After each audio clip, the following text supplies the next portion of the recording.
kuanzia 36. Nasema. Na mwanafunzi mmoja alikuwako Yafa. Jina lake Tabitha. Tafsiri yake ni Dorkasi. Yaani pa. Mwanamke huyu alikuwa amejaa matendo mema. Na sadaka alizozitoa. Ikawa siku zile akaungua. Akafa. Hata walipokwisha kumwosha. Wakamweka orofani. Na kwa kuwa mji wa Lida ulikuwa karibu kwamba Petro ako huko, wakatuma watu wawili kwake kumsihi na kusema usikawie kuja kwetu. Petro akaondoka akafuatana nao. Alipofika wakampeleka juu orofani. Wajane wote wakasimama karibu naye. Wakilia na kumuonyesha zile kanzu. Na nguo alizozishona Dorkasi. Wakati ule aliyokuwa pamoja nao. Petro akawatoa nje wote. Akapiga magoti. Akaomba. Kisha akaelekea yule maiti. Akanena. Tabitha, ondoka. Naye akafumbua macho yake. Na alipomwona Petro akajiinua. Akaketi. Akampa mkono. Akamuinua. Hata akisha kuwaita wale watakatifu. Na wajane akamweka mbele yao. Hali yu hai. Ikajulikana katika mji mzima wa Yafa. Watu wengi wakamwamini Bwana. Basi Petro akakaa siku kadha wa kadha huko Yafa. Nyumbani mwa mtu mmoja. Jina lake Simioni. Mtengenezaji wa ngozi. Baba uliyeziumba mbingu na nchi, wewe ni kimbilio tegemeo la maisha yetu. Umekuwa mwaminifu, umekuwa mlinzi. Tunalitukuza jina, tunasema ni asante. Angalia tumesoma neno lako, nielekeze jinsi upendavyo wewe, ili mapenzi yako ikaweze kutendeka. Ni asante kwa maana utatenda, na ni katika jina la Yesu Kristo nimeomba na kuamini. Haleluya. Kuna jambo hapa ningependa tujifunze. Haleluya. Na nataka kuna mambo ujiulize katika huu mstari. Haleluya. Imebeba mambo mengi sana. Lakini nataka tujifunze mambo yale ambayo tutaongozwa na Roho Mtakatifu. Haleluya. Unaona, na mwanafunzi mmoja alikuweko Yafa. Jina lake Tabitha, tafsiri yake Dorkasi, yaani pa. Haleluya. Sasa huyu mwanamke aliugua mpaka ikafikia mahali akafa. Haleluya. Ameugua mpaka amefika mahali amekufa. Na walipojua Petro ako Yafa, kuna watu walikimbia wakaenda kumwambia Petro usikawie kuja wala hawakumwambia kwamba wako na matanga. Bwana Yesu asifiwe. Walimwambia tu usikawie kuja kwetu. Walipomwambia usikawie kuja kwetu, lakini tunaambiwa ya kwamba huyu mwanamke alikuwa anashona nguo. Haleluya. Na mimi niongezee hapo, hii ni yangu hata vitambaa vya kanisani hawezi raruka akiwa hapo. Halo. Hiyo ni yangu nimeongeza. Inaweza raruka akiwa hapo. Haleluya. Sasa mstari umesemaje? Ama mimi ndio naona vibaya? Hebu soma mstari wa 37.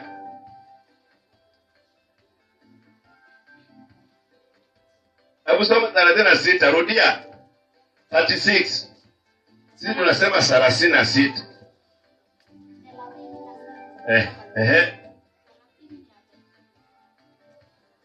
Mwanafunzi mmoja alikuwako Yafa. Na mwanafunzi mmoja alikuwako Yafa. Jina lake Tabitha. Jina lake Tabitha. Tafsiri yake ni Dorcas. Tafsiri yake ni Dorcas.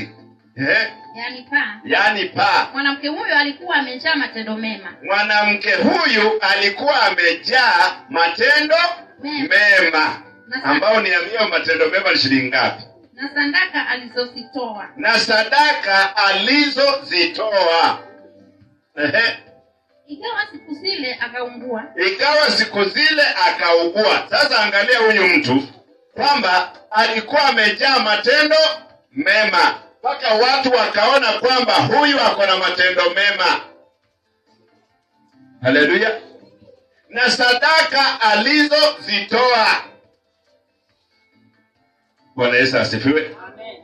Kumaanisha huyu Dorcas kuna sehemu kubwa alikuwa amebeba huduma. Huyu Dorcas kuna kazi kubwa alikuwa anafanya kanisani.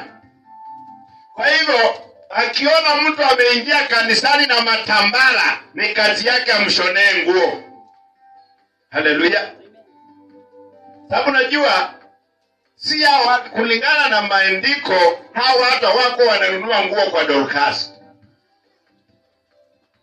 Haleluya. Tumeelewana?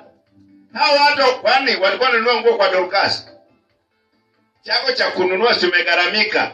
Utaonyeshaje yeye ndiye alitushonea? Kumaanisha hao watu hawakuwa na nguo, Dorcas akawashonea. Haleluya. Kwa kuna huduma alikuwa anafanya kanisani na kulikuwa na matendo mema. Lakini ilipofika mahali aliugua. Sasa hebu angalia, aliugua mpaka Mungu akaacha akakufa kabisa. Na watu wakaona kabisa hii ni mkuna amekufa. Bwana Yesu asifiwe. Haleluya. Haleluya. Sasa watu waliona kabisa huyu mtu amefanya nini? Amekufa. Sasa wale waliongea tu na Petro, usikawie kuja huku, wakijua Petro ndiye atazika. Haleluya. Kama ni mawazo gani walikuwa nao? Petro ndiye atazika. Sababu huyu ni mwanafunzi na Petro ni mwanafunzi. Kwa hivyo huyu amekuja kuzika nani? Dorcas, mwanafunzi mwenzake. Sasa nataka uone kitu hapa. Saa zile Petro alifika, akaambia Dorcas amefariki, alifukuza watu. Bwana Yesu asifiwe. Haleluya. Alifanya nini? Ama ni Biblia yangu? Ni Biblia yangu ama zote ziko hivi? Kwa nini Petro afukuze watu? Haleluya. Kwa nini Petro afukuze watu? Na watu ndio wamemwambia Dorcas amefariki na amefanya kazi hii na hii kanisani.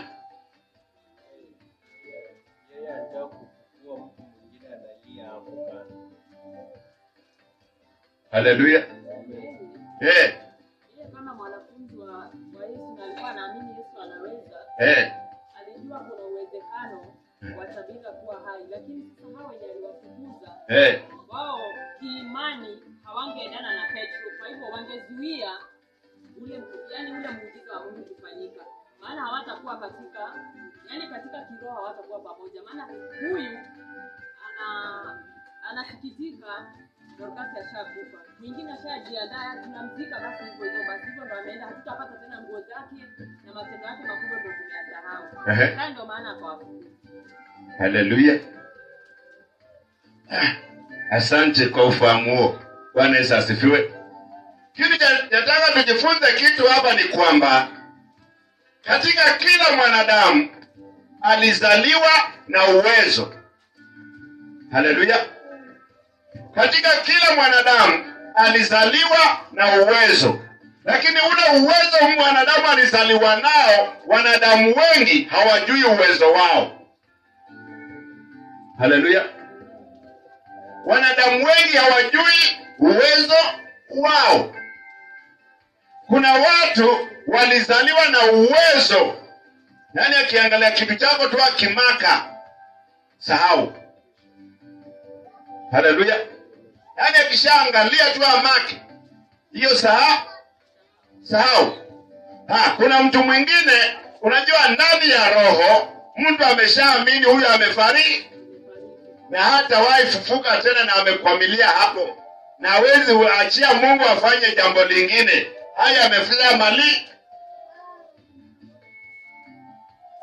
Bwana Yesu asifiwe.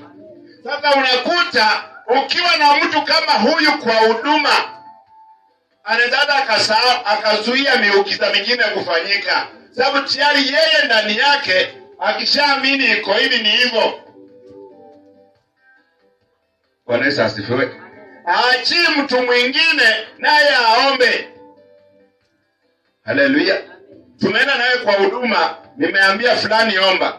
Mwingine anasema kwa nini ameambia fulani aombe? Mimi ndio ningeomba. Sasa unajua hapo sasa kutakuwa yani ukiwa kiroho utaona tunapigana mangumi. Halo. Ukiwa utaonaje? Utaona tunapigana mangumi. Sasa utasema mbona fulani na fulani wanapigana mangumi na mchungaji? Kwani kwa vipi? Sasa ukija unaniangalia mimi na yule ulimuona tunapigana na yeye. Sasa unajua wewe uko kiroho lazima uanze kujua haya mangumi yanakujaje. Bwana Yesu asifiwe.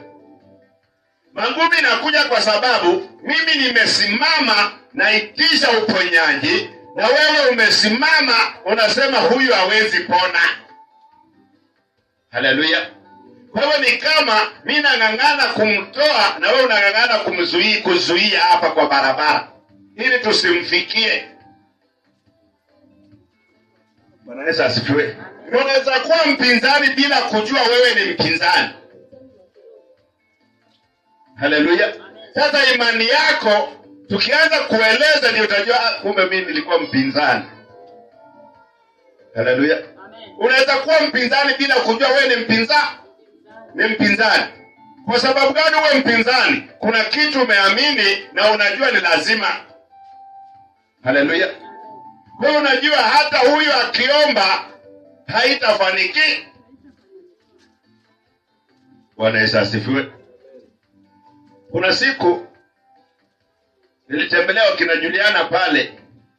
Nikakuta Juliana anaombea mama mwingine pale. Mama yake aliponiona akashtuka nikamfanyia hivi. Haleluya. Sababu nilijua angemwambia wewe mchungaji amefika. Sasa unajua angepunguza ile level muombezi yuko. Sasa unajua kama unaomba nikwambia wewe. Unajua tayari mahali ulikuwa utakuwa. Sasa aliposhtuka mimi nikamfanyia hivi. Akanyamaza. Sababu mwenye alikuwa ameomba vizuri alikuwa amefunga macho. Na mimi nikaingia hapo nisitoi sauti. Sababu nikitoa sauti hata atashtuka. Bwana Yesu asifiwe. Sasa mimi nilikuwa hapa nyuma nina boost maneno yake yenye anatamka. Yaani akitamka uponyaji na mimi na boost yale maneno. Akitamka kupona na mimi na boost hayo maneno. Akivunja mambo ya uchawi na mimi na boost yale maneno yake. Bwana Yesu asifiwe. Mwisho wa siku kulikuwa kuzuri. Bwana Yesu asifiwe. Mama wa watu akatembea. Alikuwa atembei. Bwana Yesu asifiwe. Lakini sasa unaona ningefika pale alafu nitoe sauti angeshtuka. Sasa ile level alikuwa amesukuma yale mapepo angeyaachilia. Bwana Yesu asifiwe. Ni kama sisi nitoe mfano gani Mungu anisaidie. Tuseme kwa mfano. umebeba mtungi, tumeelewana? Unapanda hapa mlimani, sasa umefika pale, yaani umeshtuka, alafu mtungi ukaanguka, utaokotea wapi huo mtungi?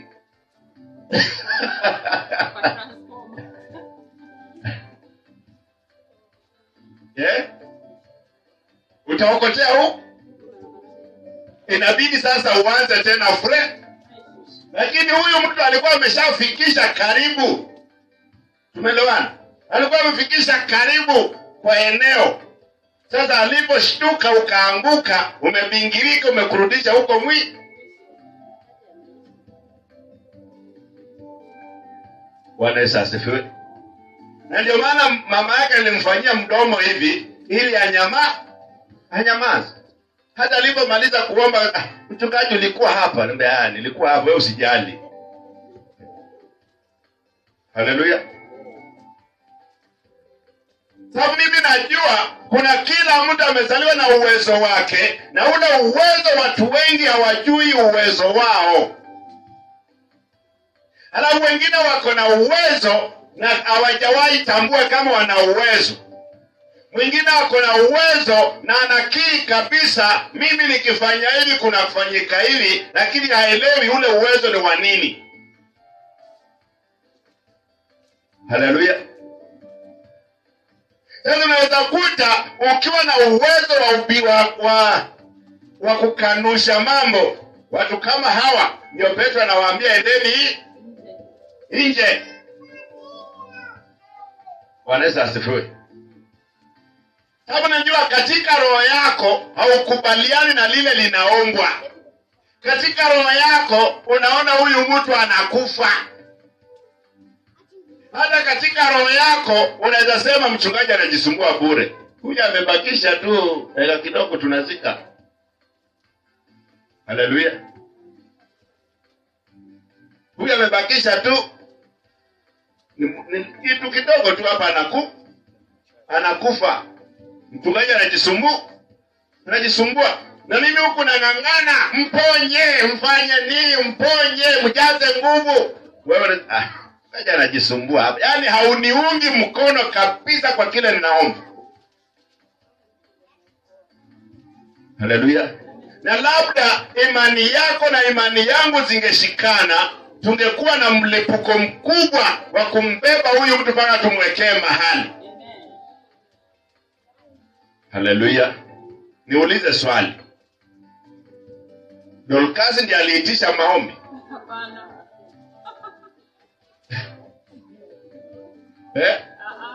Si mnasikia wachungaji wengine wanasema huyu hana imani. Huyu amekufa, imani yake iko wapi? Halo. Swali tu rahisi. Dorcas aliitisha maombi? Kwa hiyo nani aliitisha maombi? Waliitisha maombi. Hakuna mwenye aliitisha maombi. Ingawa walikuwa wamejipanga kula pilau. Ndugu anasema alikuwa amejipanga kula pilau. Bwana Yesu asifiwe. Unajua wewe ukiwa wa kiroho utafanya vitu vingine tofauti na watu wengine.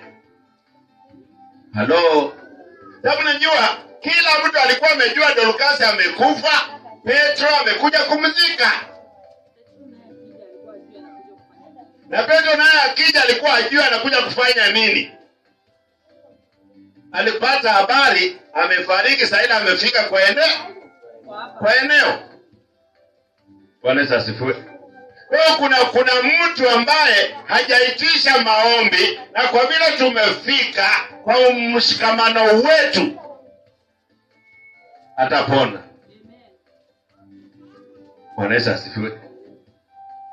Kwa vile sisi tunaamini Mungu, na ujue ya kwamba kuna vitu niliwaambia hapa, ukitaka kufanya huduma lazima ujue maneno ya Yesu. Na lazima ujue maneno yako. Bwana Yesu asifiwe. Sababu ujue kuna watu hapa ambao lazima ujue ni yupi unamwamini. Bwana Yesu asifiwe. Yesu alisemaje? Na watu hawa wajue ya kwamba wewe umenitu. Haleluya. Kwa hii soma 42. Hapa soma 42. Uone, nataka ukifanya huduma kwa staili hiyo, utakuta umefanya huduma kubwa mpaka wewe mwenyewe ujishangae. Soma 42.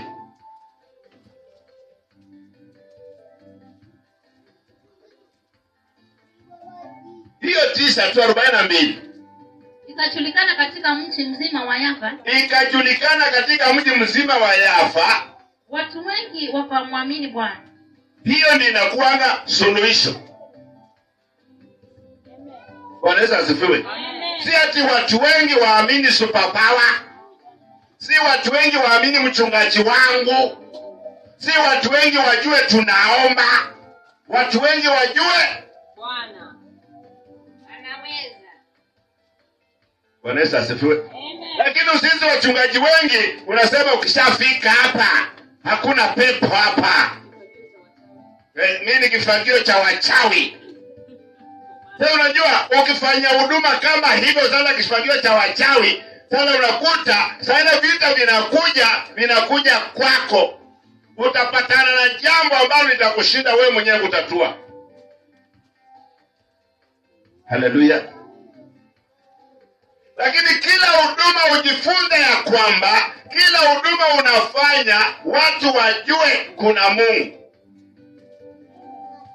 Sababu utafanya huduma mtu akwambie wachungaji wengi wameshindwa, wewe naona hii umeweza, wewe ndio mchungaji. Halo, wachungaji wengi wameshindwa, wewe ndio mchungaji. Hata Herodi alisema tu watu walipomsifu tu Herodi alikufia kwa stage. Mnajua hivyo?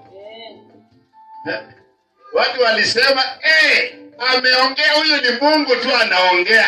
Yaani watu kusema huyu ni Mungu anaongea. Hapo ndio Herodi alikufa.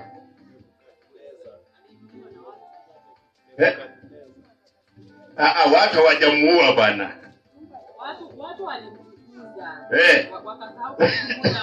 Wakasahau kumtukuza nani? Mungu. Sio ni mstari gani jamani? Hiyo maneno umesema. Inatoka kwa ule ujumbe tulikuwa Jumapili. Wewe umeitwa na Mungu, umeitwa na watu, kama umejiita. Haleluya. Huyo ni ujumbe wa Jumapili. Bwana Yesu asifiwe. Kwa sababu gani? Unajua, sasa ile unafanya huduma, lazima ujue backup yako ni nani. Haleluya. Hata daktari akiwa ofisini akishakupima anaulizwa huyu mtu ulimpatia dawa gani? Haleluya. Tumeelewana? Kuna mstari natafuta hapa. Nataka usiseme mimi nafanya maneno yangu. Walisema huyu ameongea kama Mungu. Kusema tu hivyo akafa. Mwingine amesema ni Nebukadneza, mimi nimesema Herodi.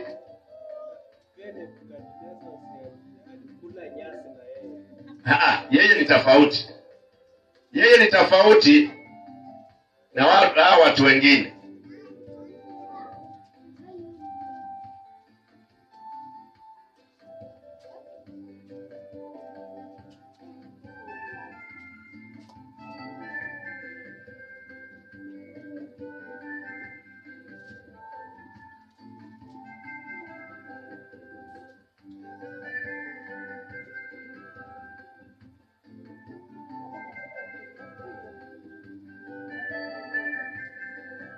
Baba. Matendo ya Mitume 12. 21-23. Matendo ya Mitume 12. Asante sana. Mungu akubariki.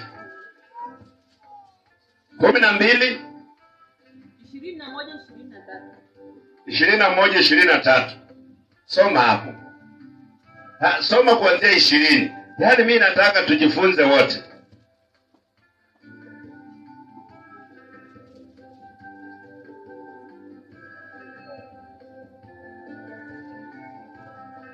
Matendo ya Mitume 12 kuanzia 20. Sasa ndio nataka wewe ukifanya huduma lazima ujue backup yako. Haleluya. Wewe ujue backup yako. Ukishajua backup yako, utasema ni wewe umefanya. Utasema ni backup yangu amefanya. Haleluya. Sababu mimi backup yangu ni Mungu aliyeziumba mbingu na nchi, ambaye ananipa uhai na pumzi yenye napumua. Sasa nikiwa mahali siwezi sema mimi, sababu mimi siwezi. Kuna backup yangu hapa ndio inaweza. Haleluya. Amen. Tusomee. Na Herode alikuwa amewakasirikia sana watu wa Tiro. Kwanza kumbe alikuwa na hasira. Na Sidon. Naye Herode alikuwa amewakasirikia sana watu wa Tiro na Sidon. Wakamwendea kwa nia moja. Na wakisha kufika kuyafanya urafiki na Blasto. Mwenye kukitunza chumba cha mfalme cha kulalia. Wakataka amani. Kwa maana nchi yao ilipata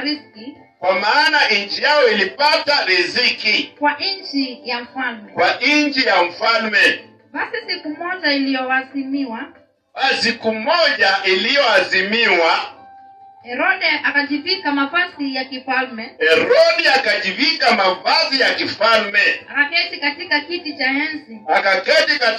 cha enzi. Akatoa hotuba mbele yao. Watu wakapiga kelele. Wakisema, ni sauti ya Mungu. Si sauti ya mwanadamu. Mara malaika wa Bwana akampiga. Kwa sababu hakumpa Mungu utukufu. Akaliwa na chango. Akatokwa na roho. Neno la Bwana likazidi na kuenea. Haleluya. Unaonaje? Kwanza watu ndio walikuwa.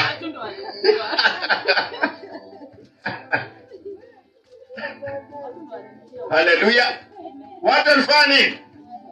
Unajua nyinyi ambao mnapenda kuambia wewe ni muombezi, ni muombezi mpaka najulikana. Chunga wasikuue. Haleluya. Chunga wasifanye nini? Sasa ukishasema mimi ndio muombezi, hakuna muombezi mwingine. Unajua unaodanganya na malaika hapo hapa na kuangalia. Halo. Herode alikuwa na uwezo wa kuwanyamazisha. Herode alikuwa na uwezo wa kuwanyamazisha. Lakini hakuwanyamazisha, ni kama waliposema vile, na yeye kimoyo akasema, kumbe mimi ndio nimeleta. Haleluya. Sababu unajua Herode alikuwa amewakasirikia. Sasa hao watu walikuwa wanakuja ili watengeneze kuwe na amani. Kwa hivyo alipoongea wakamwambia, huyu si sauti ya mwanadamu. Hii ni sauti ya Mungu. Sauti ya Mungu. Kuna mtu hapa duniani akikupongeza tu umekufa. Haleluya. Wale ambao mnapendwa kupongezwa. Kuna mtu hapa duniani akikupongeza tu umekufa. Kuna mtu hapa kienda tu shambani kwako akiayo umelima hii leo utavuna, ngojea mavuno. Haleluya. Amen. Na ndio maana Petro aliwaambia endeni nyinyi nyote nje. Wasije wakaiga kile Petro amefanya, kuanza kufanya. Bwana Yesu asifiwe. Amen. Sisi tunaelewana? Kwa katika kila huduma lazima ujue ile huduma unafanya Mungu anafaa kutukuzwa. Katika kila huduma unajua kuomba, sawa. Nani anafaa kutukuzwa? Mungu. Unajua kuimba sawa. Nani anajua nani anafaa kutukuzwa? Dada unajua kuimba. Uliona vile nilikuwa nacheza. Yaani nakwambia ndio maana utatumika sana kanisani lakini shida kwako haziishi. Sababu watu wanakutukuza wewe, wanakuletea shida. Ndugu fulani kama yuko kanisani sisikii kama nimebarikiwa. Na wewe hii habari ikikufikia, unaanza kusema mimi pale kanisani mimi ndio kusema bana.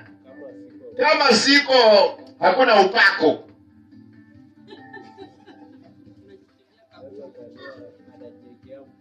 Kama siko hakuna nini? Hakuna upako. Ngoja, alafu bahati nzuri akose kanisani Jumapili moja. Wewe Jumapili kulikuwaje? Kulikuwa na upako? Unaweza fikiria yeye alipewa kazi ya delivery. Jumapili kulikuwaje? Kulikuwa na upako? Hiyo bado ilikuwa kindumbwa kabisa. Hiyo hata hakuna upako kabisa. Haleluya. Chunga usikufe mapema, bado nakuhitaji tufanye huduma zaidi. Amen. Kwa roho yako shukuru Mungu, ambia Mungu asante, usiseme unajua. Kama ni kuimba, ukiwa na TV ukiangalia mtu anaweza imba mpaka uanze kutokwa na machozi kila kwa kiti na anaimba kwa TV. Na hujamuona hivi, umemuona tu kwa TV. Anaimba tu hapo kwa TV. Lakini wewe unatokwa na machozi hapa kuanza kuomba na hujaambiwa uanze kuomba. Bwana Yesu asifiwe. Amen. Kwa hapa kuna kwa kila huduma lazima ujue ya kwamba Mungu ndiye anafaa kutukuzwa, si wewe. Amen. Haleluya. Amen. Tunaelewana? Hapa ilisemekana ni kwamba nini ifanyike? Huyu kwanza aliomba. Bwana Yesu asifiwe. Kwanza aliomba akajua ya kwamba hawa watu nimeshawafukuza. Akaomba Mungu akiwa peke yake. Haleluya. Na katika huduma kuna kuanga na vitengo. Hata Yesu mwenyewe watu walipofika 70 aliona hao watu ni wengi sana, akawatuma wawili waende wahubiri nini? Injili. Wakarudi tena wakafika 12. Unakuta anaenda nao mlimani, anaambia wengine nyinyi bakini hapo, wewe na Petro na kwenda. Wanasonga tena. Na wote ni wanakusudi, unajua wote ni wanafunzi wake. Kwa nini watengwe wengine waende huko?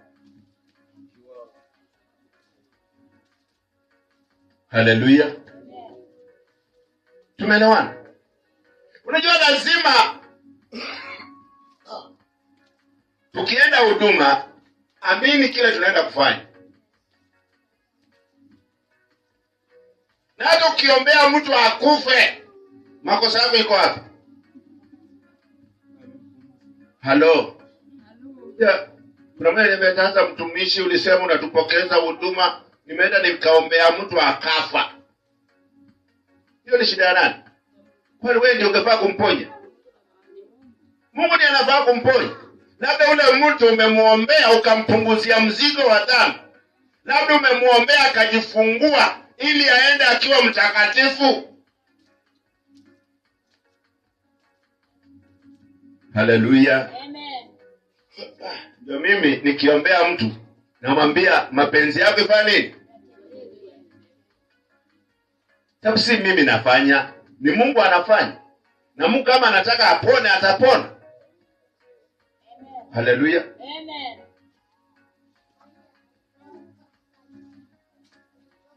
Katika kila jambo. Ndio mimi nilipoanza huduma niliambia Mungu kitu kimoja. Nilimwambia ninatamani kutumika sawa. Na hii dunia ili utumike vizuri Kuna vitu watu wanaamini. Haleluya. Ukiwa na upako, unanyosha mkono, watu wanabarikiwa, wanapona, wanaanza kukuchunguza. Bahati mbaya wakute mtoto wako alifariki, watasema tu ulimtoa sadaka ndio ukawa na upako. Kwa hawatatukuza Mungu. Haleluya. Huyu mchungaji, huyu alitoa mtoto wake kafara, ndio maana ako na upako.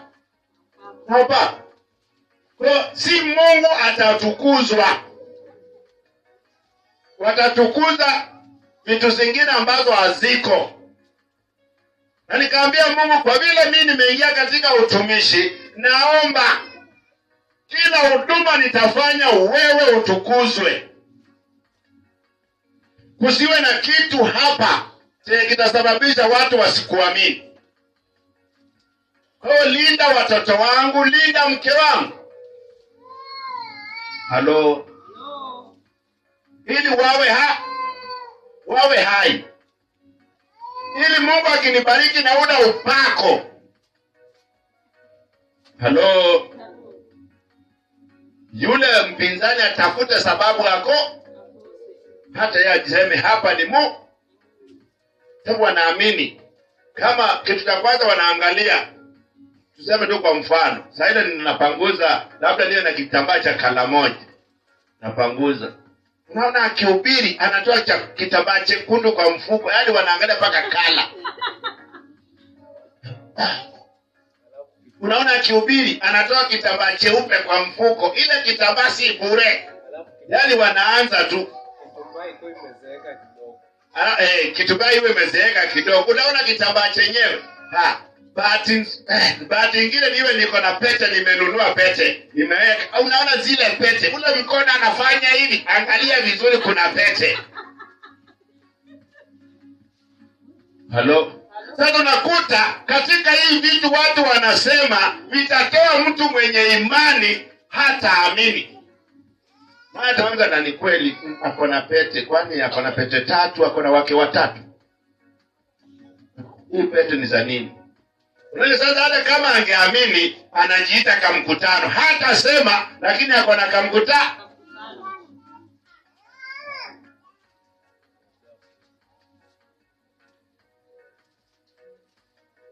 Na mimi nataka wale ambao wananichunguza, wanichunguze vizuri. Haleluya. Si ati unacheka. Wananichunguza. Haleluya. Si hata wengine waliuliza huyu ni mkulima, ni mfanyabiashara ama ni mchungaji? Halo. Ule mchungaji wa kupita na kasola. Haleluya. Kwa sababu gani? Hata Yesu hakutaka kujulikana. Angekuwa anajulikana, angechukuliwa tu njoo hapa. Lakini ilibidi kwanza mpaka watu washindwe sasa Yesu ni yupi. Wafanye utafiti hakuna. Wafanye utafiti hakuna. Mpaka ukafika mahali wakalipa mtu waonyeshe Yesu ni yupi. Sababu wamefanya utafiti hiyo miaka yote hakuna. Bwana Yesu asifiwe. Kwa sababu gani? Sasa Petro aliwafukuza sababu alijua kila mmoja ako na uwezo. Utaanza kuomba ukibishana na roho za watu wengine hapa.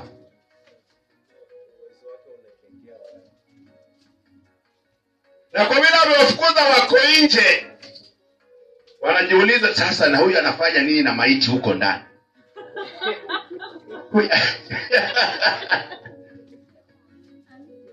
Sisi ni wanadamu jamani. Weka si mwanadamu, pole. Mimi ni mwanadamu. Hawataongea. Hebu wewe jiweke katika hayo matanga. Mtu amejifungia na maiti kwa nyumba. Kwa nini? Kwa nini? Kwa nini wewe utasemaje? Mtu wako amefariki, mimi nimekuja nimefukuza watu ndani ya nyumba, nimefunga mlango. Tumebaki na maiti ndani ya nyumba. Huyu pastor atakuwa na dosari. Mimi ni wa kiume, maiti ni ya kike. Halo. Haleluya. Wewe kwa sababu unakuta, na ndio maana nataka wewe ukiingia katika ulimwengu wa kiroho lazima utengeneze imani yako, ujue ya kwamba kila kitu kinawezekana. Na hata kama utaenda ufanye huduma, ambia Mungu asante kwa ile huduma umefanya. Unajua wewe ni kama hii amplifier. Ianze kujitukuza, hiyo ndio inafanya, ndio inatoa sauti hapa. Itatoa stima, alafu itoe sauti. Tukitoa stima itatoa sauti. Tukiwasha hapo itatoa sauti gani?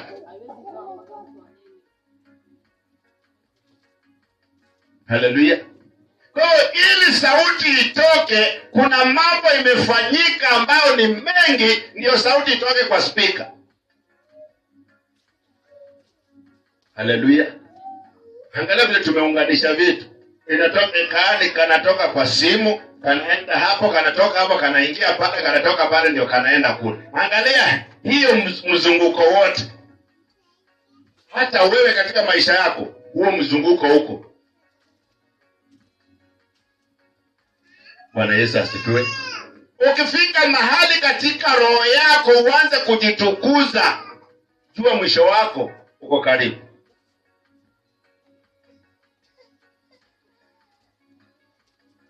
Hata mtu akikupongeza, dada, tangu ombee yule, anabarikiwa, mwambie si mimi nilimbariki, ni Mungu.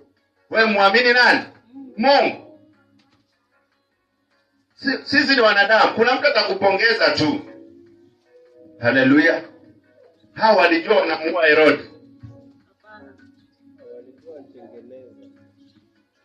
Sababu walikuja kutengeneza kuwe na nini? Na amani. Kumbe walikuwa wanakuja kumuua Herodi ili kuwe na amani. Na hawakujua. Haleluya. Kuna mtu, unajua, tuseme mchungaji, umesikia umbea, ukasema ni mchungaji amefanya. Na mchungaji awe hajafanya hicho kitu chenye unasema. Alafu kwa vile umesema, useme sitaki kubishana na huyu, ni vipi, wewe nisamehe. Alafu apige magoti, jamani naomba unisamehe, anakuua. Haleluya. Kwa umbea anakuua. Bwana Yesu asifiwe. Sababu unajua mchungaji hawezi bishana na mtu, si mimi, hakuna. Hata ingine anakuambia ndio, naomba msamaha, na hajakosa. Sasa utakuta kabla hujakosea maisha ilikuwa mazuri. Baada ya ule mchungaji kukuomba msamaha, maisha ikaanza kuharibika. Kumaanisha lile jambo lilikuwa nalo lilikuwa la umbea. Bwana Yesu asifiwe.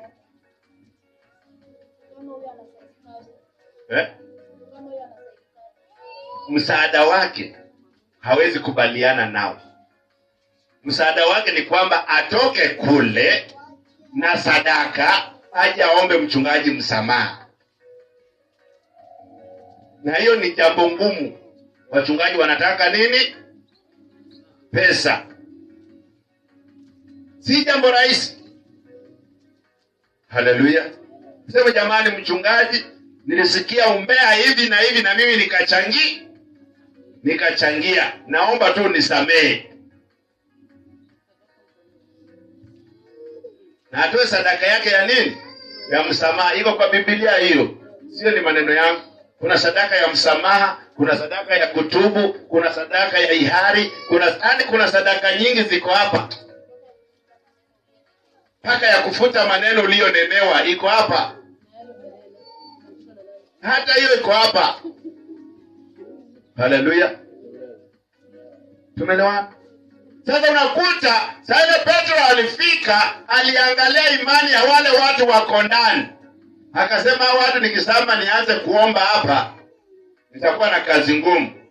Wacha waende nje nibaki mwenyewe. Yesu naye akachagua watu kwa ile kwa Yairo, akafukuza watu wote. Alipomfufua ndiye akatoka na msichana nje. Wewe twende, tunaenda huduma watu 10. Niseme wewe na wewe tuingie ndani. Alafu wewe ni kuache nje. Utasemaje?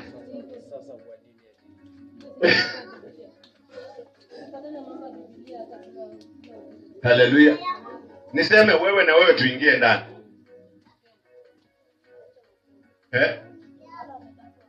Wale wamebaki nje wanaacha wokovu.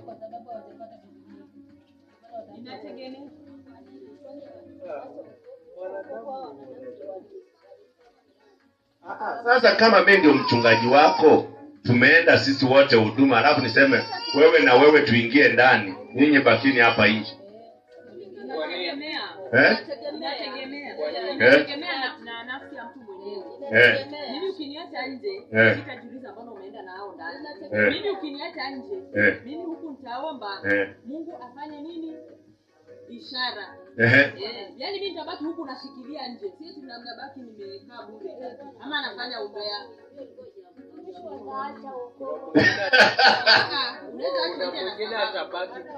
Unaweza achwa nje na sababu.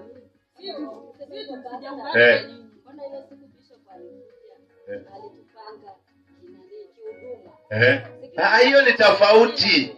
Hiyo ni tofauti ya kanisani. Ya kanisani tofauti. Tumeenda mtu ako na tatizo, tutakana tuingie tumuombee. Na tukianza safari tulikuwa tunaenda kuomba sisi wote. Na hata wewe umeamini tunaenda kuomba. Nimefika pale mlangoni nimekwambia wewe baki nje, tunaingia na fulani na fulani. Sasa unaweza jua, sasa unajua wewe ni mchungaji na yule mtu unaenda kumuombea, inastahili yale mapepo yako na yule mtu. Yule mtu yuko vipi kiroho? Kuna mtu ana kiroho kichanga na anaweza ingia pale atoke na ule ugonjwa. Sasa inabidi yeye abaki nje kwa sababu hajatoshea kuingia pale. Inaeleweka kwa mtu ambaye anakuelewa. Amen. Haleluya. Kuna maombi nilianzisha hapa na tukawa tunaendelea na maombi vizuri. Mtu akianguka chini akisema maneno yake hapo, unaenda unayasikia huko nje. Haleluya.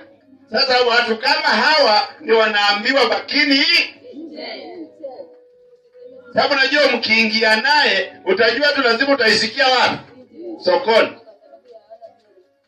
Halo. Na sasa ngoja hapa hayo maombi tutayaanza. Nikisikia imepatikana je nauliza nani alisema ni fulani. Najua tu na nyamaza. Na hii we nani alisema ni fulani? Wewe sawa na nyamaza.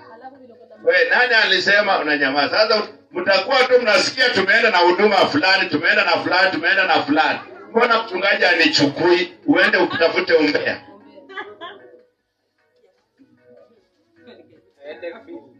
Unaenda field kutafuta umbea. Haleluya. Kama kuna dada mwingine alikuwa amewekewa kwamba afanyiwe operation ya kufa yeye na mtoto wake. Baada ya hapo akaanza kusema vitu. Bwana Yesu asifiwe. Akaanza kusema vitu. Nilijisikia huko nje. Huyu mwenye alikuwa bado hajafanyiwa operation, Mungu alimsaidia akajifungua vizuri baada ya maombi. Sasa zile yule mama aliongelelea ndani yake. Kuna watu kanisani wanamjua. Bwana Yesu asifiwe. Wakaenda kusimulia. Mama wa watu akaanza kusema anaitwa mchawi. Nilingojea aje aniambie. Nimuulize nani alikwambia nimesema wewe ni mchawi. Haleluya. Ni mhudumu mzuri. Na mimi nikamkuta. Yaani unajua nataka ujifunze kitu. Bwana Yesu asifiwe. Unajua mimi kama babako wa kiroho, yale mambo na kumbana nayo lazima mmoja wenu anaweza kumbana nayo. Bwana Yesu asifiwe. Vile mimi naenda kwa kanisa ambalo sijulikani, nabii anasimama anasema kuna mchungaji hapa. Sasa mimi sijataka kuwafundisha. Mtu anasimama anasema kuna mchungaji hapa, aje mbele, yeye ndiye anatuhubiria leo. Unakaa unaangalia, labda sababu wanaume ni wengi, unaangalia labda kuna mwingine asimame. Hakuna. Sababu unakuta unafikiwa wewe, sasa unaambia huu kaa hapo mbele. Na hauna mpango hata wa kuhubiri. Haleluya. Sasa inabidi sasa, kwa vile umeambiwa ni Roho Mtakatifu amesema uhubiri. Hata kuna pengine niliingia sina Biblia. Haleluya. Sina Biblia sababu najua sasa mimi saa hiyo naenda kusikiliza, nitulie huko nyuma nihubiriwe. Sasa mimi nilikuwa mishemishe zangu. Sikuwa nimepanga, sasa nikasikia tu injili hapa, nikaona hii masaa yangu ni ya kuomba, hebu na mimi niingie hapa. Hata mimi nipate lunch hour. Sasa ni lunch hour. Sikiza, wakina nani wanatembea na Biblia kila mahali? Wewe ni mwanadamu. Wakina nani wanatembea na Biblia kila mahali? Unaenda Biblia yako uko nayo. Umeenda shambani Biblia yako kwa mfuko. Halo, mimi niwaambia nichukueni kama mwanadamu yule wa kawaida. Haleluya. Sasa mimi nimetembea hivi nikakula ni lunch time. Na kuna kanisa hapo wanapigwa shangwe vizuri kabisa. Asimu nilikuwa nayo. Sasa wanapiga shangwe vizuri kabisa. Na mimi nikaingia, nikapiga magoti, nikaomba Mungu wangu. Baada ya nini kuisha, mimi nikaketi kwa kiti. Hayo nabii natoka, kuna mchungaji ameingia hapa. Yeye ndiye atatulisha neno.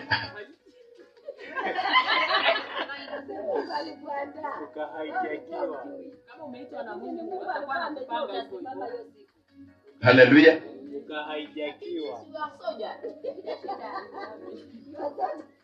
Kwa hivyo najua, kwa vile mimi ninawafundisha mafundisho ya wazi, na nyinyi mkijiweka kiroho, utaingia tu kanisa hivi ya kiroho, si ya kidini. Ya kidini watu wangi unabii. Halo. Ya dini ukitoa unabii, kuna mahali ukitoa unabii unaambia uko na pepo. Una pepo unapelekwa huko nje.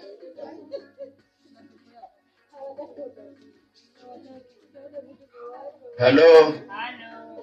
Sasa wewe ukiingia kwa kanisa ya kiroho, usaida utaingia tu hivi. Utasikia tu kama kuna unabii ndani. Unabii itakuambia cha kufanya ukiwa wapi? Hapo hapo. Wewe uko huko nyuma. Huko mtu atakutaja jina mwenye unajua kabisa huyu anijui. Ukaaru koza au sasa nifanyeje? Sasa unafika mahali unashinda, sasa inabidi tu uende tu, lakini unasema Mungu na wewe. Alafu ukutane na wale wenye bado wako hapa. Anakuja na kufungua lugha kabisa. Haleluya. Amen. Bwana Yesu asifiwe. Na kwa vile mimi ninapitia kama hayo, na wewe ukijiweka kiroho, hautaenda kwa kanisa la kiroho, kunyamaze tu. Lazima kuna mtu anasimama aseme jambo kukuhusu. Sasa unajua wale watumishi ambao Mungu anawatumia hawajui kama Mungu anawatumia. Haleluya. Mwingine anaona jambo hii ni akili yangu ama ni mawazo yangu. Yaani anaona kwanza, anajiuliza maswali yeye kwanza. Haleluya. Lakini unakuta chenye umeona ukienda kufanya kunafanyika kitu. Bwana Yesu asifiwe. Utaenda tu mahali hivi, uitwe jina kabisa la kuzaliwa, wacha ya kubabanya. Unaona ile jina mzazi alikuita ukizaliwa, utaenda mahali utaitwa jina hilo hilo. Ukiangalia ule mtu anakuita jina, humjui.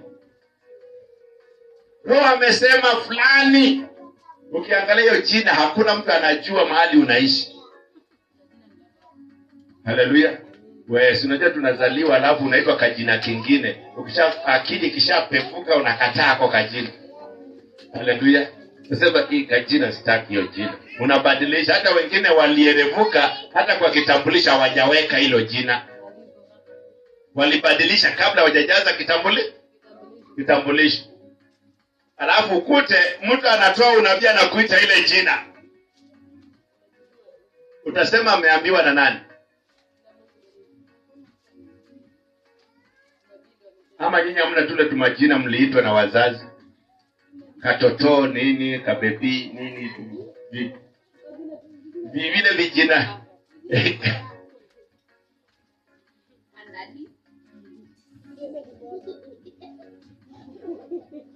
Haleluya. Waambie kwamba mimi fulani, mimi nilikuchagua kipindi kile, nilikupa jina ya Kadadi. Sasa amekwambia jina la saa hii na akakwambia jina ya kitambo.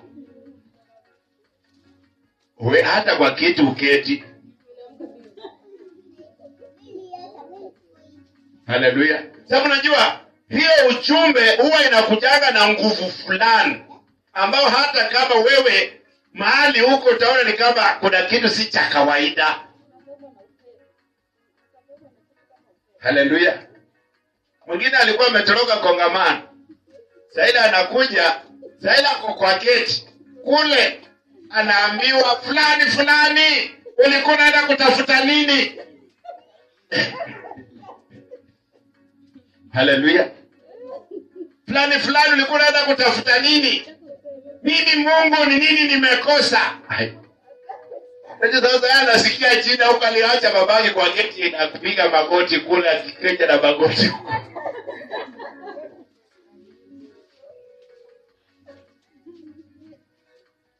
Haleluya. Sasa mimi si tu kujua kwamba dada ameenda kutafuta pesa ya kongamano. Haleluya. Kumbe Mungu alikuwa anataka tu yeye haje tu kwa kongamano. Yeye amejipeleka Mombasa kwenda kutafuta pesa ya kongamano. Ulikuwa. Haleluya.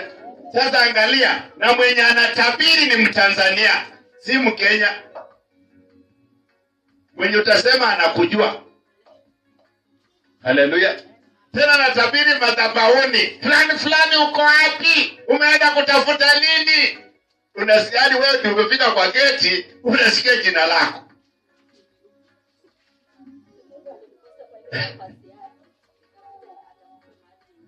Haleluya. Hata wewe sasa ile Mungu atakupa nafasi. Ukikosa kuja kanisa siku moja tu, utajua ujui. Ni bila mjajua nafasi zenu.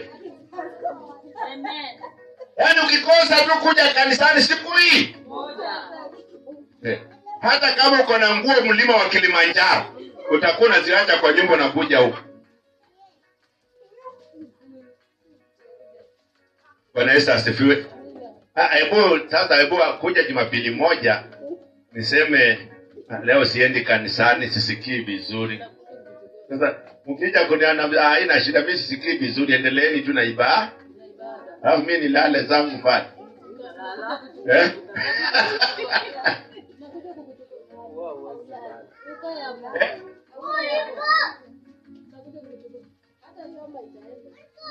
Haleluya.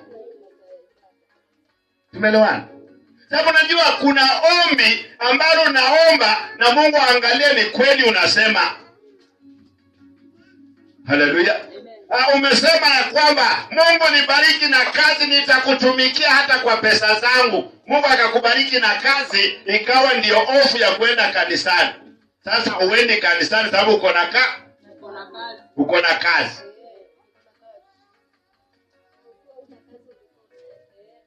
Haleluya.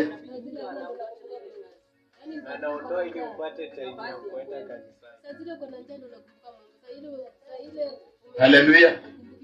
Mimi najua hapa Eldoro siku ile Mungu atachagua mtu akupatie nafasi yako ni, nafasi yako ni. Yaani ukikosa kuja kanisani, hata kama ulikuwa umeweka mlima Kilimanjaro pale, utaanza kufua saa ile ibada imeisha. mpaka ujiulize, kwani nimeshinda nyumbani kifanya nini? Yaani saa ile tunamalizia ibada ndio unapata uwezo wa kufua. Na hapo Roho Mtakatifu atakufuata. Atakwambia wewe. Unajashtukia tumemaliza ibada, baada ya ibada wewe ndio unakuja kanisani ukilia. Haleluya. Sasa chenye kitakukuta, mimi najua ile vituko zote zinafanyika, Mungu hajawaweka mahali na wafatilizie. Haleluya. Mimi siwezi kaa kwa nyumba kwamba sijaenda kanisani na niridhike tu niko kwa nyumba. Hata saa ingine natamani kukaa kwa nyumba, lakini unaona tu sasa kukoja. Ni kama kuna kitu umekosea. Haleluya. Kwa sababu ile Mungu ataweka watu kwa nafasi. Wewe nafasi yako ni hii, nafasi yako ni hii, nafasi yako ni hii. Na mtakuwa mnanipigia simu, mchungaji tunaenda wapi huduma? Na msitiani zani mko tayari kuenda. Ukikosa kuja kanisani, kila utapitia wiki nzima, utasema jamani, labda ni vile sikuenda kanisani. Wewe mwenyewe utajijazia. Na ukija kanisani, hiyo wiki unashinda vizuri.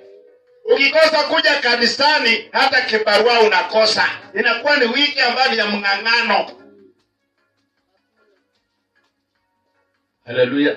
Na kwa vile hujajua, wewe unaona tu kila kitu ni kawaida. Kama yule mwanamke alisema mimi sina shida na ako na shida kubwa, hana mtoto. Na alisema yeye hana shida. Haleluya. Na ndio maana niliwauliza kwa nini Elisha hakuona huyu hana mtoto.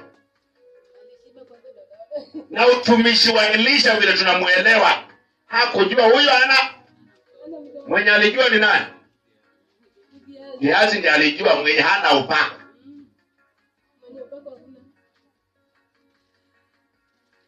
Sasa mwenye hana upako akaambia mwenye upako huyu hana mtoto, ili mwenye upako atamke jambo. Haleluya. Na ndio maana mimi niliwaambia mimi sidharau mtu. Kwa hiyo tukienda huduma, sema chochote chenye utasema, tuombe. Sababu kuna vitu zingine mimi nitakuwa naangalia mambo makubwa, kumbe kuna kajambo kadogo hapa ndio kanasababisha shida zote.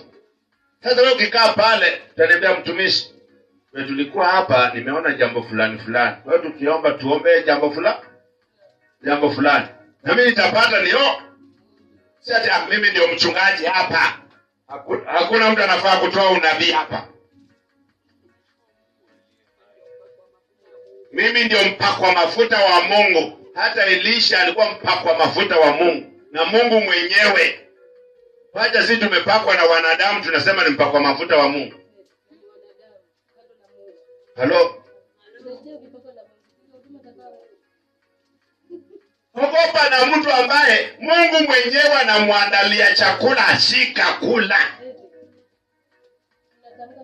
Halo? Si tunaelewana?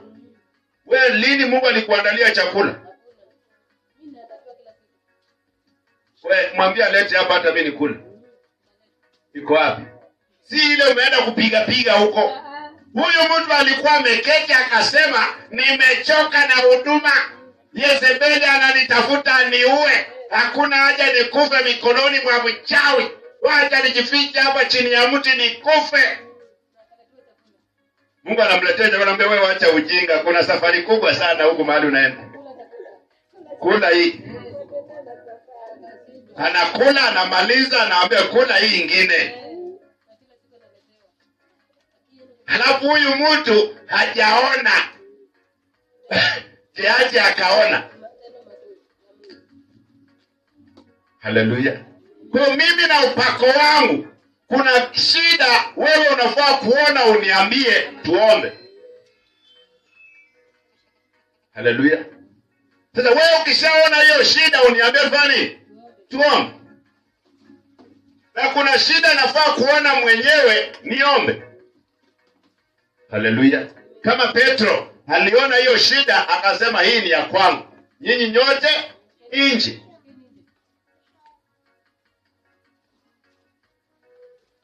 Bwana Yesu asifiwe. Na katika huduma usisahau, nani anafaa kutukuzwa? Na ukiona mtu anakutukuza, hiyo utakufa mapema. Haleluya. Bwana Yesu asifiwe. Hata TB Joshua sisi ndio tulimuua. Haleluya. Haleluya. Alifika mahali pa kimataifa, kila dunia inasema kuna mtumishi Nigeria. Yaani ukishafika pale umekutana na Mungu. Shida zako zimeisha. Si kusahau, sisi ni wanadamu bana. Sasa unajua sasa kiongozi anafaa kujua.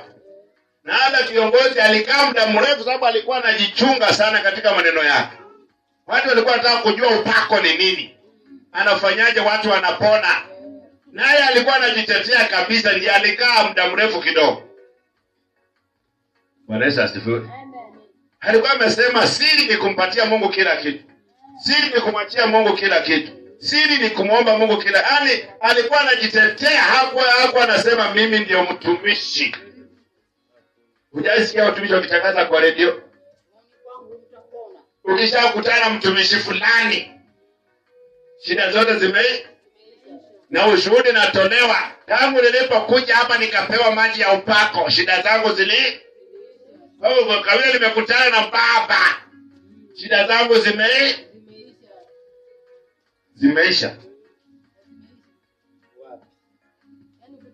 Haleluya.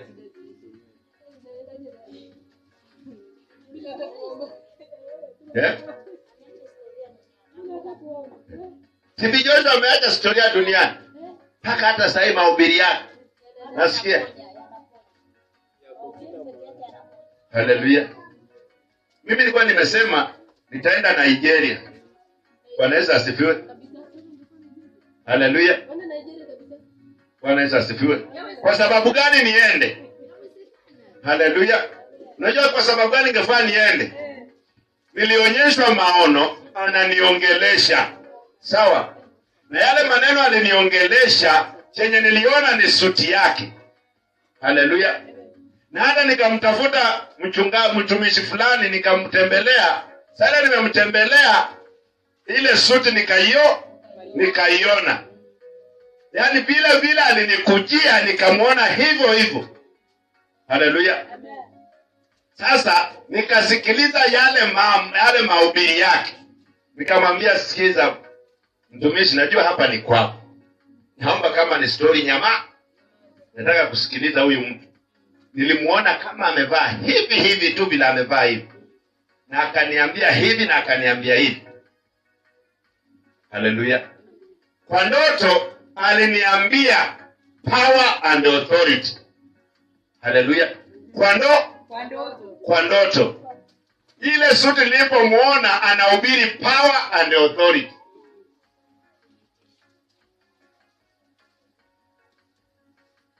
Haleluya. Utasemaje hapa? Haleluya.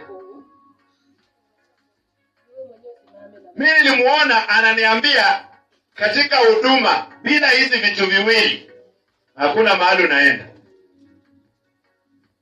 Power and authority. Kwa Kiswahili ni vipi? Nguvu na mamlaka. Hiyo sasa unajua sasa ile unapoomba ukijiuliza maswali, Mungu anakupeleka mahali majibu yako. Haleluya. Sasa mimi niliambia Mungu ni sawa, niko superpower. Na superpower si Mungu. Mungu ni wewe ndio superpower. Uliyeniumba. Amen. Sasa nahitaji wewe unielekeze na unijibu vile nitafanya. Haleluya. Ndio sasa nikaenda nikaota hiyo ndoto. Akaniambia hizo vitu vingapi? Nilipomuona ndio hii suti ndio hii, niliambia yule mtumishi nyama, nataka kusikiliza huyu mtu.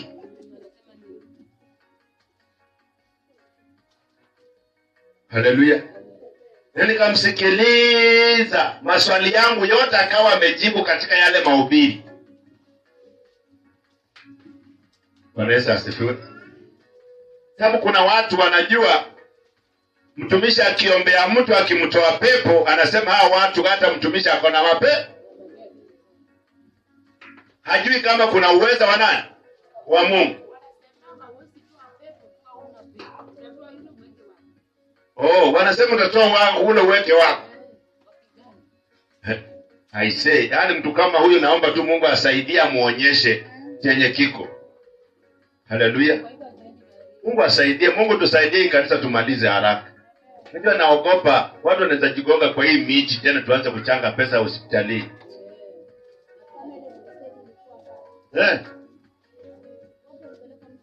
Yeah.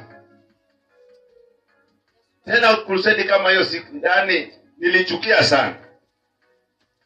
Haleluya. Nilienda nimuombee, mimi nikasukumwa kando, wachungaji fulani wakaja wakamuombea. Tena namuombea tena wakakuja kidogo. Tena nikirudi niombe wanataka kumuombea, mimi nikaacha. Sasa ule dada alikutuka akaruka juu, akawekelea mtumishi mwingine ngumi ya shavu hapa. Alipomwekelea ngumi ya shavu, mtumishi akamwachilia, akagongwa na madhabahu yenye tulikuwa tumetengeneza. Mguu karibu vunjike. Haleluya. Mwisho wa siku ni mimi na Makeresoni tulimuombea. Mwisho wa siku. Sasa watu wameshaomba, wamemwacha chini. Hajaamka. Hajapata fahamu. Sasa akamwacha hapo chini. Nikamuita Makeresoni. Tukamsaidia. Mungu akamsaidia akaamka. Haleluya. Baada ya hapo, wale watumishi waliosababisha, unajua kwa huduma huwezi sema ni wewe, ni wewe, ni wewe, ni wewe. Vitu zingine unaona tu na nyama. Waliosababisha walipoona hiyo, walimchukua polepole wakampeleka hospitalini. Sijui anashiriki kwao saa hii sijui. Anashiriki kwao. Haina shida, mzuri wameokoka. Walimtibu. Bwana Yesu asifiwe. Kwa mimi kwa vile zile vitu nimeona watu wakiumia, unaweza ukagonga kwa hii mti, ukishagonga tena tuanze kuchanga pesa. Niseme tuchange 5,000 saa hii tuchangie mtu. Itatoka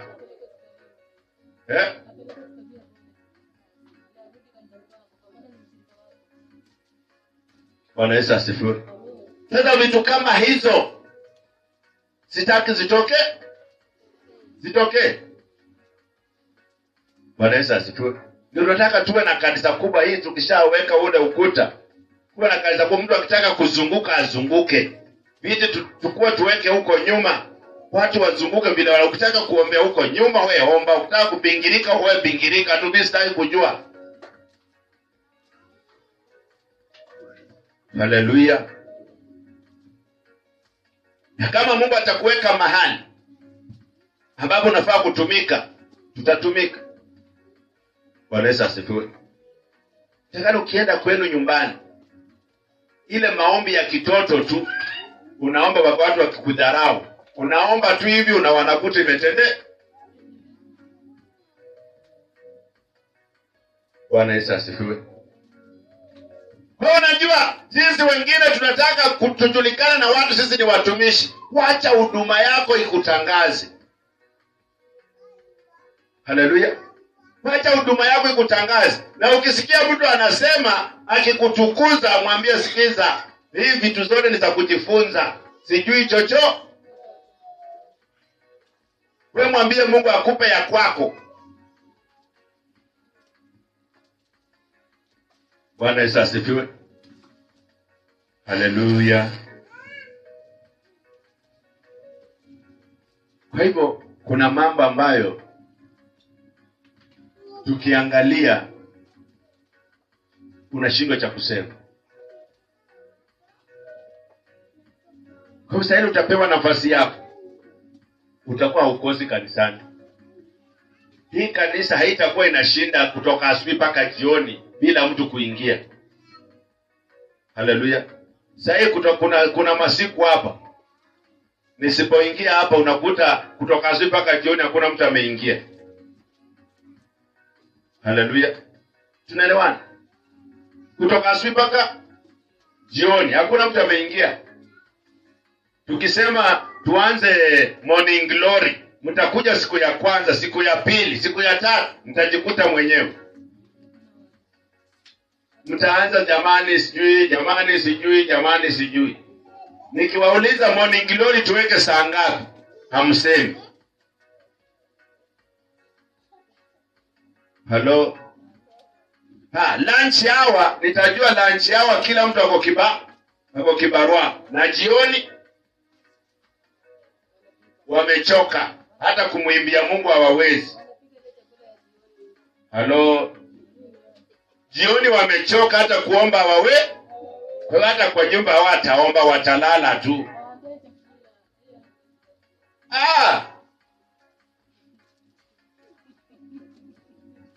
Haleluya. Hata kupika uwezi.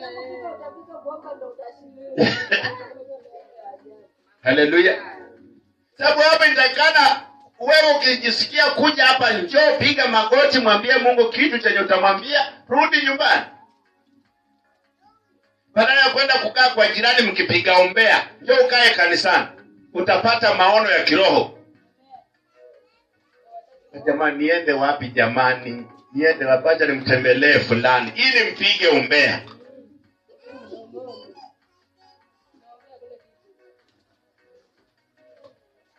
Njoo hapa kanisani, ukae hapa, uzuie umbea, uombe Mungu, alafu uone kama utaona maono. Haleluya. Kwa ushirika niliwaambia, ukitoka shambani, njoo na matope hapa. Mwingine pako ufike nyumbani ujikwatue ndio uje hapa. Unakuja nani akuone? Mbona mimi huwa nakuja na matope hapa? Nani amewahi kuja ushirika? Sima wanakuja na matope hapa. Na nguo zangu chafu za kazi hapa. Sababu hakuna mtu anataka anione. Huko umetoka kuchoma makaa, njoo na makaa yako hapa. Omba Mungu.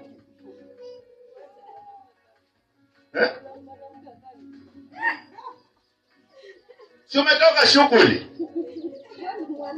Umetoka 10 by 10. Njoo ingia hapa, omba. Sisi hatujakuja kusikia, kaa hapo mahali, omba Mungu wako. Mwambie Mungu asante, leo umenisaidia, nimepata riziki. Nani? Mbona mimi nakutana na wao wengi wako na makakasi kwa nguo? Mbona siwaulizi?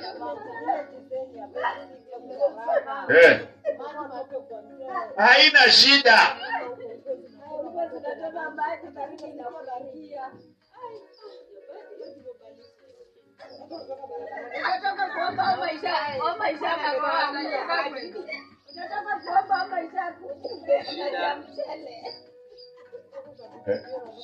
Shida sasa ni umeingia ukiwa hivyo. Wengine watashindwa kuomba, lakini jamani bila mimi naingia na matope, nani ameshindwa kuomba? Saa ingine naingia na mayebo hapa, nani anashindwa kuomba? Wewe ni mwanaume anaka shida. Mwanamke anapaswa awe mzazi. Mwanamke anafaa awe mzazi. Sasa ile kitu iko ni kwamba tunataka ifike mahali hii kanisa, ukija tu kupiga magoti hapa unakutana muujiza. Muujiza, hakuna mtu amekuombea. Ndio maana niwauliza, yule mwenye alikuwa anatokwa na damu aliombewa na nani? Hakuombewa na mtu.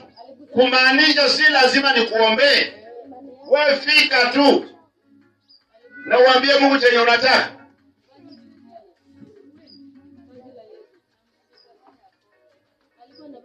Haleluya.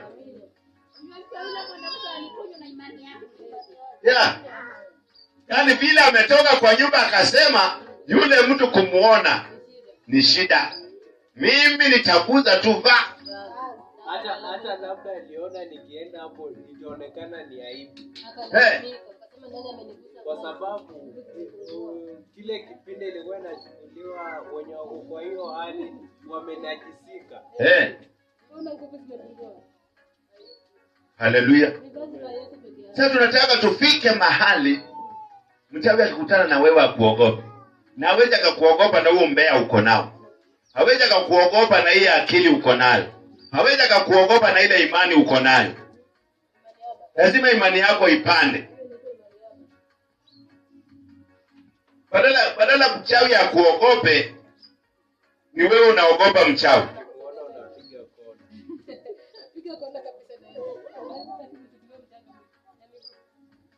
Haleluya. Sijui niwasomee wapi. Lakini nimemalizia. Danieli 1. Niwasomee Danieli 1 kabla sijafunga.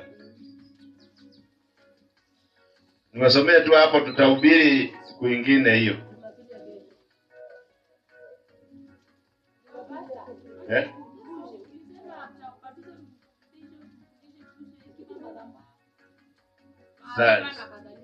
Sawa, nitafundisha hiyo.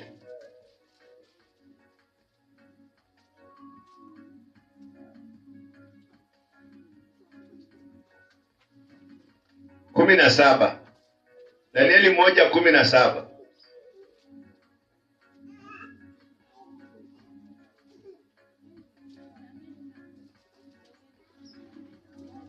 Danieli 1:17. Ezekieli mbele yake.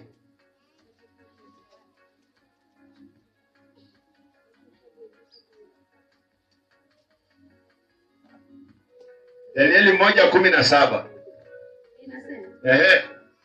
Basi kwa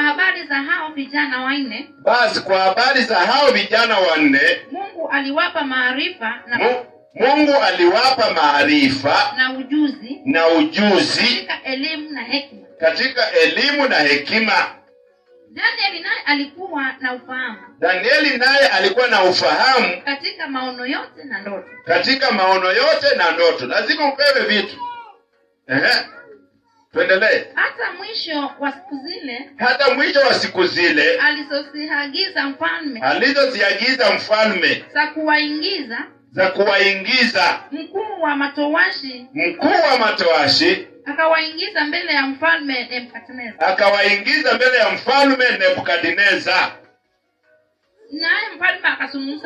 Naye mfalme akazungumza nao. Na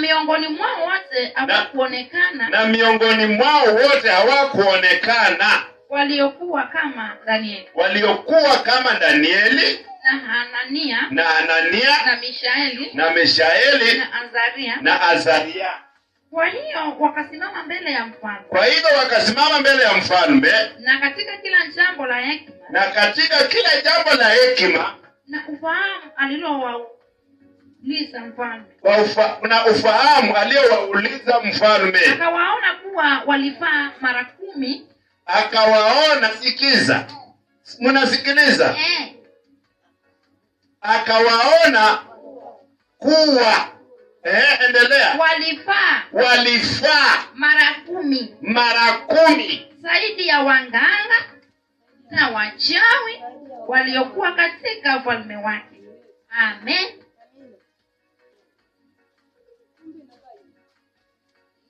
Wewe ukiamini ni mara ngapi zaidi ya mchawi? 10.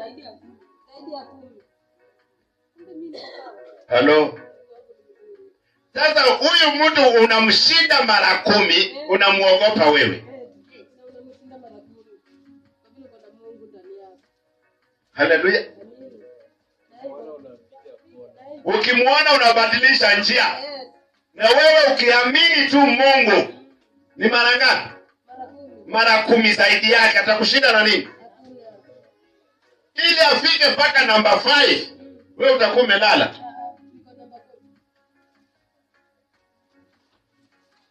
Haleluya. Kwa yule unaogopa, wewe ni mara ngapi? Lakini sasa wewe si mara 10, mnatoshana, sababu mnaogopana. Sababu ukifika mara 10 hautamuogopa.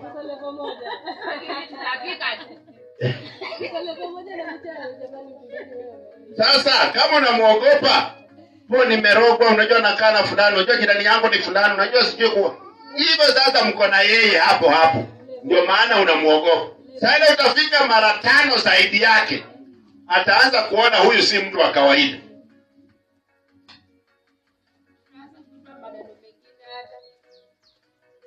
Haleluya. Amen. Sasa utafika mara 10 zaidi. Hata si mara 10 hapa duniani, mara 5 tu. Hata mara 3. Yaani bora tu hata umzidi tu mara 1. Uweke tu step 1 mbele. Atajua hapa si kawaida. Haleluya. Sasa unajua huwezi bishana mtu mwenye unampita. Haleluya. Unaweza bishana mtu mwenye unampita? Halo, unaweza bishana mtu mwenye unampita? Ubishana na yeye. Sasa utafikia tu mara 5 zaidi. Watu wote watakuwa tu wanasema dada fulani ako hivi, ndugu fulani ako hivi. Wanaweza asifiwe. Kwa sababu kuna mambo mengi ambayo tunatakikana tuombe Mungu. Na tukishaomba Mungu, Mungu atatuweka mahali ambapo hata sisi tutajua Mungu yuko. Wanaweza asifiwe. Mara 10 zaidi. Haleluya. Wewe uko mara ngapi? Ama mganga ako mara ngapi zaidi yako?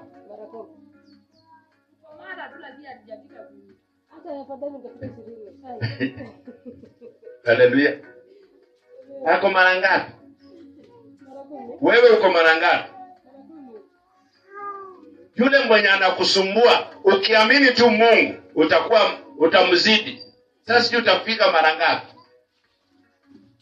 Haleluya. Kwa hiyo tujipe moyo. Tukifika mahali katika kutumika, utumike ukijua ya kwamba mimi nafaa kumwamini Mungu kufa na kupona. Na kwa katika kila jambo Mungu atakuwa ananionyesha, nitakana nimuulize na nimpe utukufu. Haleluya. Amen. Si ati umuulize na ujipatie utukufu. Kama umeitwa na Mungu lakini. Kama umejiita. Kama umeitwa na wanadamu. Utaona vita ukimbie. Ukimbie mbio. Haleluya. Amen. Tunataka kila mtu ukifanya huduma, ukiona huduma ni nzuri kwa roho yako, ambia Mungu asante. Kwa roho yako. Hata sisi tusijue, ambia Mungu asante, umenipa uwezo, nimeimba nyimbo hazijapotea, nimeimba nimefatana na biti, nimeimba kumechangamka. Mungu asante kwa ule uwezo umenipa. Na unanyama? Hata mwingine akisema dada fulani anajua kuimba, tayari wewe ndani umeongea na Mungu. Haleluya.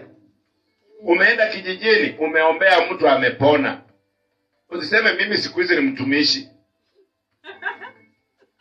Utatumika sana. Sema asante Mungu kwa kunitumia.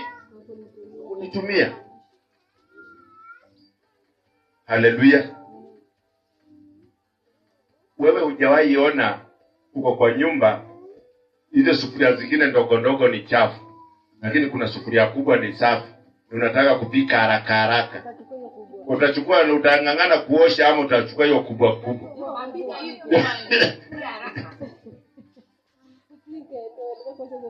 Umekuta uko na sufuria ndogo, utangoja mpaka ile kubwa hiyo ije. Si utachukua hiyo ndogo ngangane nani? Sasa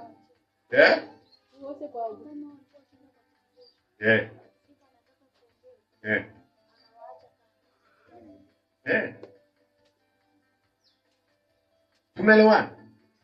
Ujue ya kwamba ukishatoka, niliwaambia kwamba kwa vile wewe unashiriki hapa, ukitaka kufanya huduma lazima madhabahu haya ikutetee.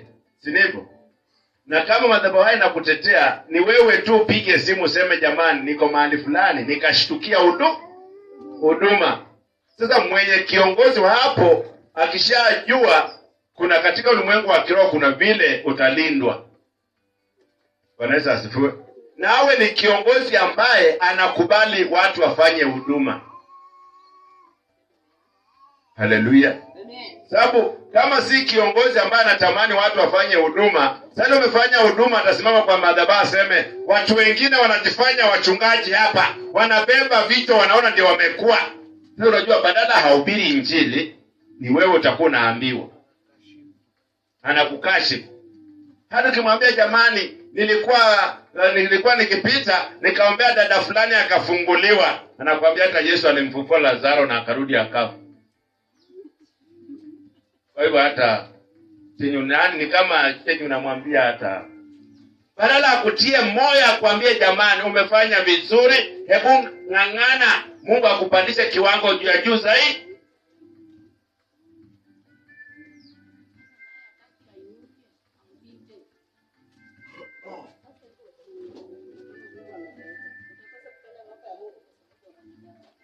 Usipoomba ombi independent ni ombi gani tena? Jamani kwa Kiswahili. Umepeleka ghafla mbele kwa uchaguzi. Haleluya. Yaani unaomba ombi ambalo hujategemea mahali. Tumeelewana? Yaani ombi ambalo unasema jamani Mungu niko hapa nimeshindwa nifanyeje? Mungu niko hapa, yaani hautegemei mahali popote. Sawa? Sababu kuna mtu anaomba lakini anajua mchungaji wangu. Mwingine anaomba anajua huduma ya. Kwa hiyo Mungu inakuwa hana. Sasa imani yake ameweka katika huduma. Na mimi nakwambia ukiomba ombi ambao liko wazi. Mungu niko hapa. Wewe unayenipa uhai niko hapa. Nifanyeje? Atashuka kukwambia fanya hivi. Bwana Yesu asifiwe. Sababu ukiomba ombi la kufunika milango kila mahali, hata Mungu anakosa apitie wapi akusaidie. Unajua kwa ubunge mwenye yako independent akishapita kura anaweza ingia katika chama chochote. Haleluya. Akitaka kuunga serikali mkono sawa, akitaka kupinga serikali sawa, yeye mwenyewe ndiye ataamua. Na ndio maana ukiwa na kiongozi wanalipwa ili waunge serikali mkono. Bwana Yesu asifiwe. Wewe njoo huku utanufaika na hii, wewe njoo huku utanufaika na hii, wewe njoo huku utanufaika na hii. Sasa nataka wewe usiwe kwa serikali yoyote. Tegemea Mungu peke yake. Mungu sasa ndiye atakuelekeza vile utaendelea.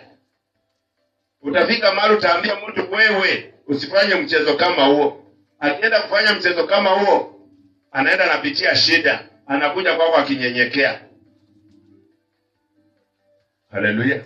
Sababu nilimwambia akapisha, akaenda akakutana naye. Sasa amekuja amekuomba msamaha.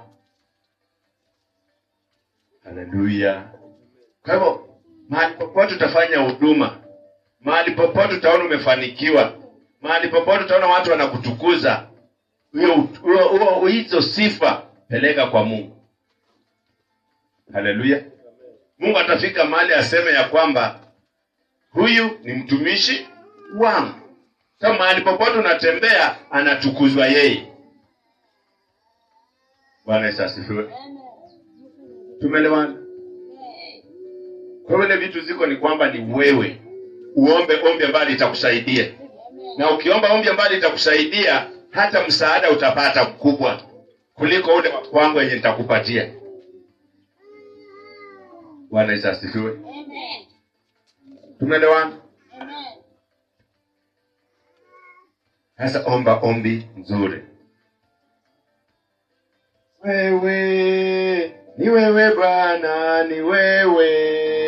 Ni wewe Bwana. Ni wewe, ni wewe Bwana, ni wewe. Ni wewe Bwana. Ni wewe. Ni wewe Bwana, ni wewe. Ni wewe Bwana. Ni wewe. Ni wewe Bwana, ni wewe.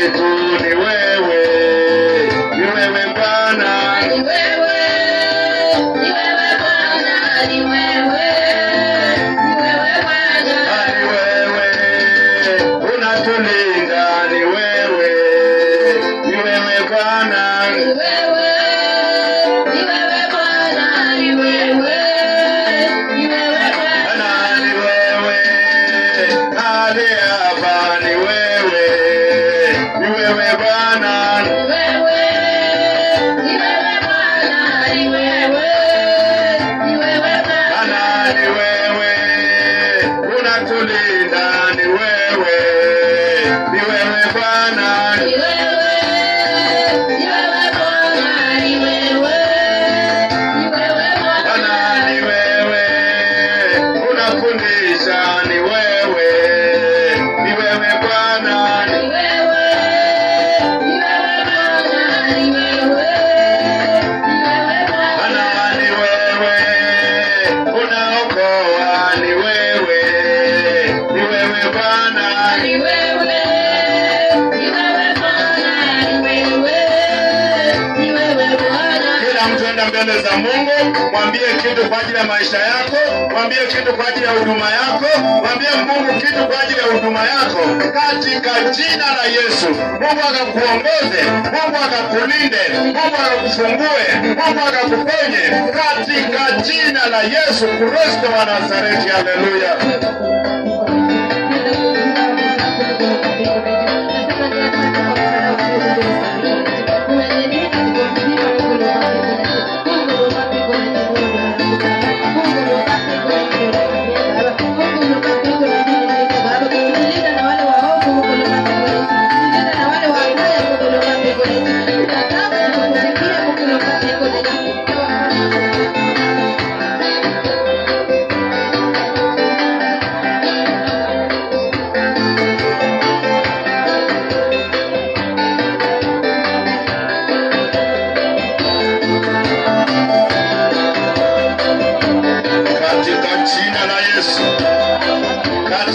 Jina la Yesu, katika jina la Yesu, katika jina la Yesu, katika jina la Yesu, katika jina la Yesu, katika jina la Yesu. Oh, hallelujah.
Tunasimama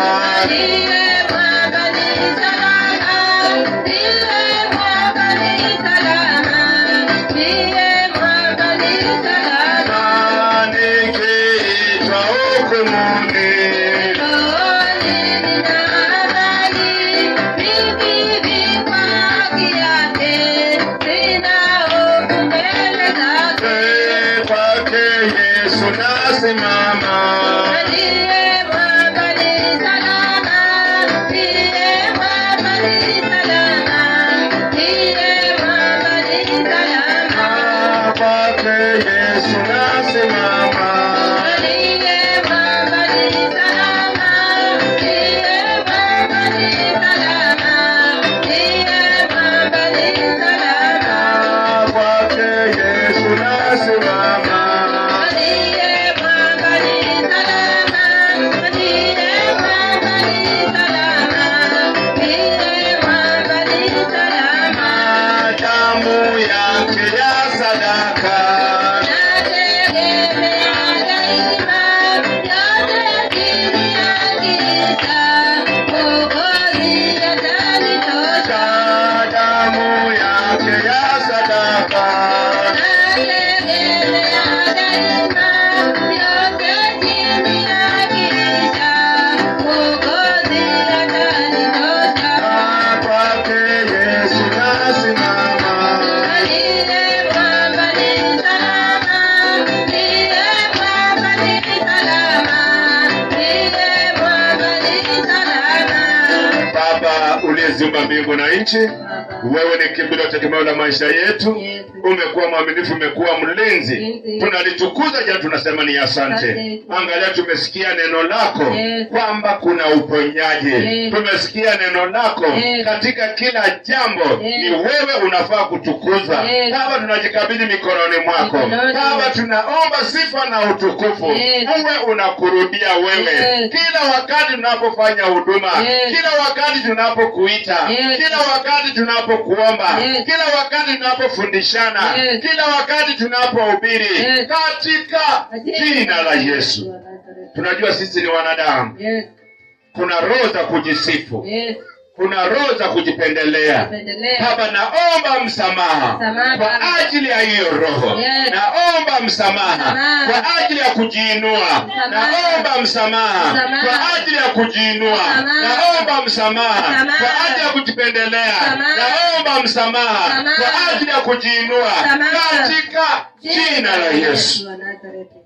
Baba, tunapofanya huduma, ongoza vinywa vyetu, ongoza akili zetu, ongoza huduma zetu, ongoza vinywa vyetu, ongoza maneno yetu, katika jina la Yesu. Baba, ni asante kwa maana unaenda kutenda, na utuongoze katika kila jambo, na ni katika jina la Yesu Kristo nimeomba na kuamini. Haleluya.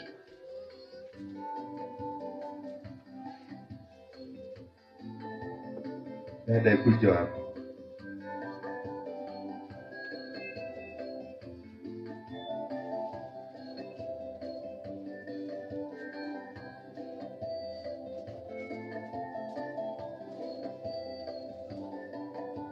Haleluya.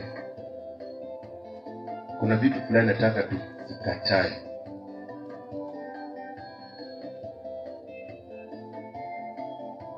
Na sipendi kuona kitu king'ang'ania mshirika wa mahali hapa. Bwana Yesu asifiwe. Sipendi kuona kitu king'ang'ania mshirika wa mahali hapa. Haleluya. Zitu zinaonekana na kila mtu afunguliwe. Haleluya. Na ukisikia baada ya maombi, ukienda wiki nzima, ombea hilo jambo. Regina, njoo.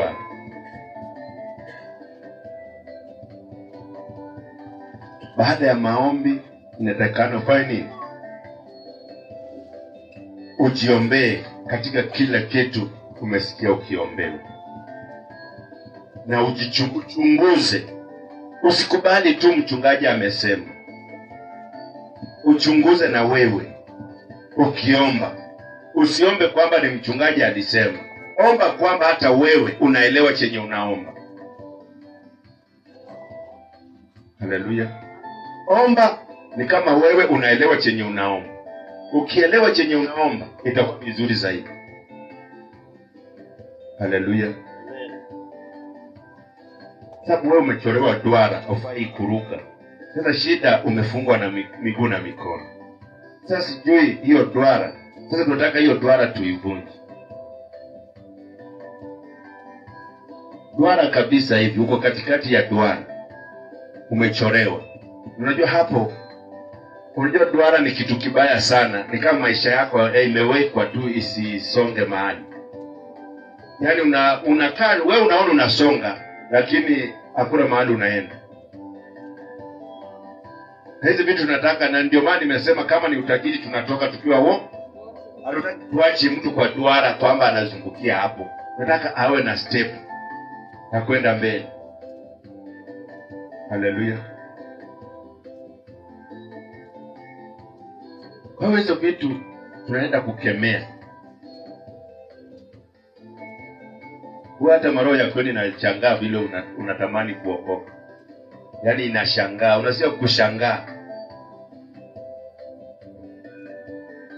Kuna maroho inashangaa, kwa hiyo unataka kuokoka. Yaani ile maamuzi, yaani unajua kuna watu wamewekewa maagano ambao hata kutoka inakuwa ni ngumu. Kutoka katika yale maagano inakuwa ni ngumu. Kwa ni maroho ya nyumbani. Hata si ya huku Meldoro, ni ya nyumbani. Inakushangaa vile unaamua unataka kuokoka.